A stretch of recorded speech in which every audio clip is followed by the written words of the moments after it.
পেশওয়ার এই কালার অপশনটা দেখো, এই কালারটাও অসাধারণ সুন্দর। এখন যে কালারটা তোমাদেরকে দিচ্ছি এটা যাচ্ছে কিন্তু একটা অরেঞ্জের সাথে হচ্ছে ব্রিঞ্জেল কম্বিনেশনে। কালার কম্বিনেশনটা অসাধারণ সুন্দর, এইটুকু বলতে পারি যে কালার কম্বিনেশনটা সবার পছন্দ হবে।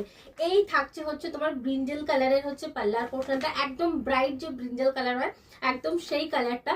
আর এই থাকছে তোমাদের বডির কালারটা, বডিটা কিন্তু অরেঞ্জের সাথে তোমার একটা ডুয়াল টোনিং শেডের মধ্যে থাকবে বডির যে পোর্শনটা। আর এই থাকছে হচ্ছে বিপির পোর্শনটা, বিপিটা জাস্ট দেখো অসাধারণ সুন্দর। এই থাকছে কিন্তু তোমাদের বিপির কালারটা, পারে কিন্তু তোমরা মিনাতে পাচ্ছ। অ্যান্ড এটা কিন্তু পুরো পিকক মোটিভে রয়েছে এবং অসাধারণ সুন্দর দেখতে। লাইট ওয়েট থাকবে, বডি হাগিং থাকবে, একদম একটা প্রিমিয়াম কালেকশন রয়েছে। যারা চাইছো পুজোতে একটু হাটকে কিছু পড়বে, একটু প্রিমিয়াম কালেকশনের মধ্যে, জাস্ট এটা গ্র্যাব করবে। বুকিং নাম্বার তো তোমরা জানোই 7439666043। অ্যান্ড আমাদের সব লোকেশন হচ্ছে তোমাদের বসুনগর, মধ্যমগ্রাম, কলকাতা 7,129। লেট না করে তাড়াতাড়ি আসো, পুজোর কালেকশন গ্র্যাব করতে কিন্তু তাড়াতাড়ি তোমাদের আসতে হবে।